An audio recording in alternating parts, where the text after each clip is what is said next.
एक लंबे इंतजार के बाद आखिरकार सूर्य देव राहु के गिरफ्त से बाहर निकलते हैं और शनि के काल कोठरी से मुक्त होने का अब समय आ चुका है। 14 अप्रैल को सुबह 9:31 का वो समय होगा जब सूर्य देव मेष राशि के अग्नि में अपना महाअभिषेक करेंगे और शुद्धिकरण के कार्य को पूरा करेंगे।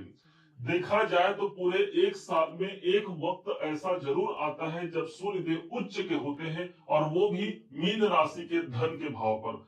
आज वही समय होगा जहां पर 14 अप्रैल से 15 मई तक सूर्य देव अपने उच्च की राशि पर रहेंगे।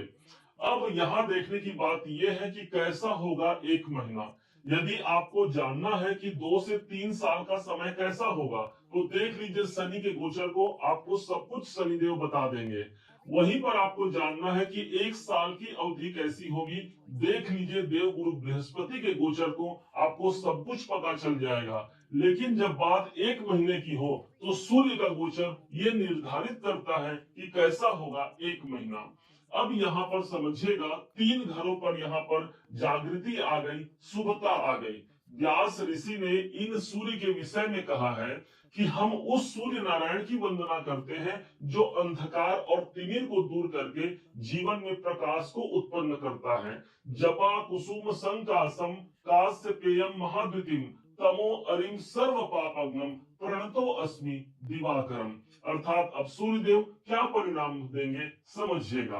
द्वितीय भाव पर ये उपस्थित है। ये दूसरा जो भाव होता है ना, यही आपके धन का भाव है और धन के भाव पर सूर्य का उच्च का होना आर्थिक मामलों के लिए एक सबसे सकारात्मक और शुभ परिणाम लेकर के आया है। जहां पर धन से जुड़े हुए कोई कार्य है वो पूरे होते हैं, हमारा इनकम यहाँ से बढ़ता है। हम वही कार्य करते थे, प्राप्ति हमको 50 रुपए हो रही है तो अब उसी कार्य में हम 70, 80, 100 रुपए तक का अंदाजा लगा सकते हैं। द्वितीय भाव आपके कुटुंब का है और इसलिए कौटुंबिक कार्य को पूरा करने के लिए साक्षात भगवान सूर्य यहाँ पर उपस्थित हुए हैं। आप स्वयं इस समय पर दान पुण्य करते हैं क्योंकि एक राजा आपके धन के भाव पर है, तो इसलिए अपने धन का भी आप दान दूसरों के लिए कर पाते हैं, किसी की मदद भी कर पाते हैं। द्वितीय भाव आपका स्पीच है और सूर्य का ओझ हमको देखने को मिलेगा, जहां पर अपने बातचीत से आप सामने वाले को प्रभावित करके अपने निरंतरता के कार्य को पूरा करने जा रहे हैं। द्वितीय भाव पर धन के भाव पर सूर्य का होना आपके धन की संपत्ति जो है उसको संचित करा पाएगा, क्योंकि धन त्रिकोण पर सूर्य संचित जमा पूंजी करा पाता है। तो यदि हम खर्चे से परेशान हैं तो खर्चों का यहाँ पर विराम होना है। अब दूसरा पॉइंट, सूर्य सदैव के लिए इनके पास एक दृष्टि है और वो है इनकी 7वीं दृष्टि। एकमात्र राजा ही वो ग्रह होता है सूर्यदेव जिनके पास एक दृष्टि है, अर्थात राजा के नजर में कोई छोटा कोई बड़ा नहीं, सबको सम दृष्टि से देखते हैं। और यही जो दृष्टि है वो सीधे अष्टम भाव पर आ रही है। ध्यान दीजिएगा, अष्टम भाव जो होता है वो आपके बाधाओं, रुकावटों और परेशानियों का होता है और सूर्य के पास क्या है, प्रकाश है। तो जहां पर अंधेरा व्याप्त है वहां पर सूर्य का प्रकाश आ गया, इसलिए हमारी रुकावटों से हम बाहर निकल के एक नवीन भाग्य उन्नति के मार्ग पर प्रशस्त होते हैं। आप ऑकल्ट में जुड़े हैं, कोई गुप्त ज्ञान विज्ञान से जुड़े हुए हैं, आप रिसर्चर हैं, इन सब लोगों को विशेष यहाँ पर लाभ मिलने की स्थिति बनेगी। अष्टम भाव यहाँ पर जागृत हो रहा है, अर्थात जो आपने समय अपने ईश्वर को दिया है मंत्र जाप पूजा इत्यादि में, उसका प्रतिफल अब निकलने जा रहा है। चूंकि यहाँ पर सूर्यदेव सदैव के लिए आपके योग कारक हैं और सदैव के लिए आपके छठे भाव के स्वामी बनते हैं। मीन राशि के स्वामी बृहस्पति के ये परम मित्र है और छठे भाव के स्वामी होकर के उच्च के हैं। तो अब समझिएगा परिणाम को।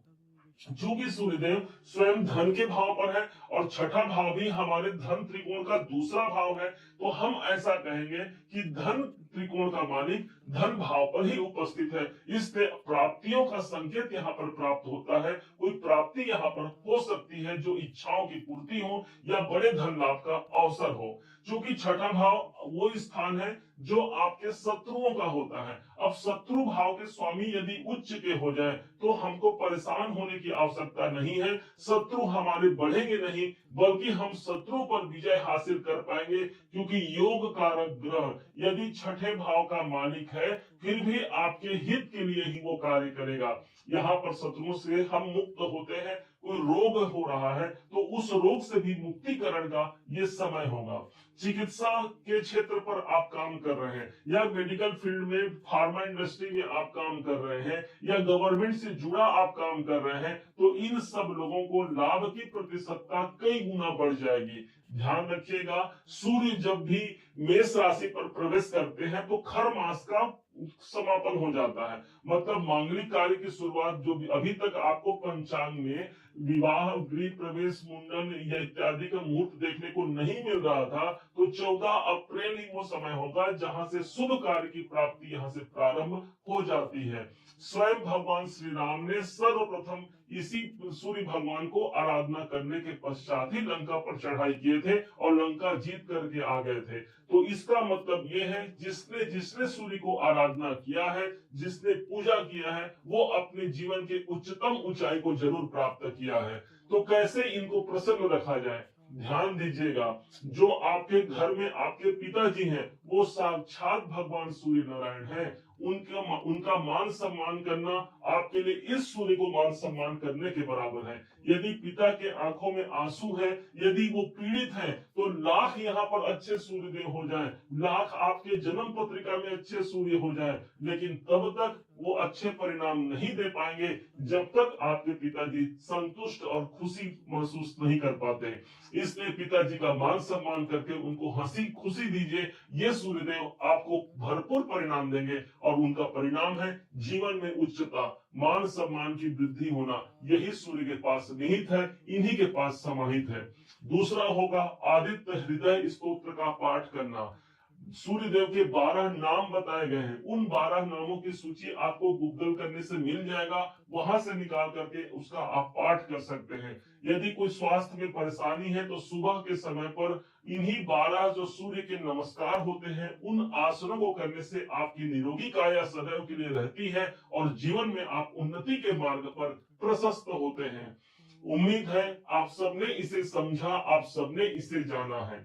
यदि आपने इसे समझा है, जाना है, और मेरे समझाने का प्रयास यदि आपको सार्थक लगा हो, मेरे समझाने का तरीका यदि आपको सार्थक लगा हो, तो हर बार की भांति इस बार भी अपना प्यार भरा लाइक और कमेंट करना कभी मत भूलिएगा। और हाँ, यदि अभी तक आपने चैनल को सब्सक्राइब नहीं किया है, सब्सक्राइब जरूर कीजिएगा।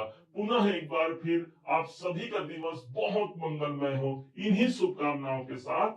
जय श्री राम।